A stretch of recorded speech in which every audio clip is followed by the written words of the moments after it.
Imagine, if you can, a machine made up of 86 billion components, joined together in a network of 100 trillion connections. In computing terms, such a machine could perform the equivalent of 1,000,000 trillion mathematical operations per second. And yet its network of connections is flexible enough for them to break, regenerate and renew. Such a device, if it existed, would be the most complex system in the known universe. The machine I'm talking about is the human brain. Hannah Critchlow, welcome to the Life Scientific. Hello, Jim. Now, Hannah, I should start by explaining that when you came into the studio today, you attached a set of electrodes to my head. Do you want to explain what's happening?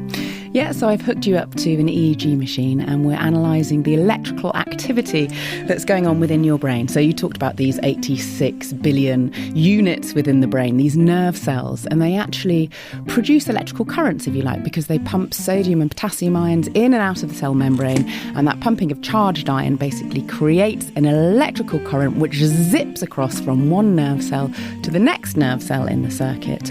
And that movement of electrical current basically creates our thoughts, our ideas, our emotions and our behaviour. It instructs us how to interact with the world, and it's wonderful. And what I'm doing right now is measuring your electrical activity in your brain as you're thinking in real time.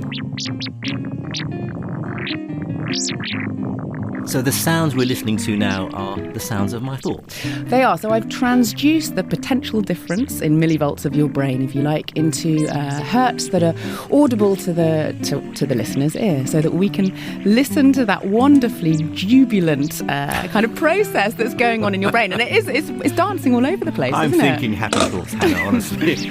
And I gather you did a similar experiment with Rowan Williams, the former Archbishop of Canterbury. What did you discover about what was going on in his brain as he meditated? And he very kindly let me kind of read his brainwaves live on stage in front of 1,800 people in the audience. And he meditated on stage in front of all of these people. And we could see this incredible burst of gamma wave activity. So that's the fastest frequency of electrical oscillation in the brain. As he was meditating, there was an incredible burst of gamma wave activity, which is what you would expect to see when somebody is very practiced and well rehearsed with meditating. Because you tried to listen to my gamma waves to see if I could try and meditate. Nothing. That was a bit of a flat line, wasn't it, Jim? But this sort of demonstration really is at the heart of what you try to do, to convey neuroscience to people in a fun, interactive way. Yeah, and I think, the little kind of live experiments really help with that, because they're scientific findings. I just find, as we're finding more and more out about the brain, we've had all these new technologies that are allowing us to peer into the brain as never before and start to understand how our behaviour,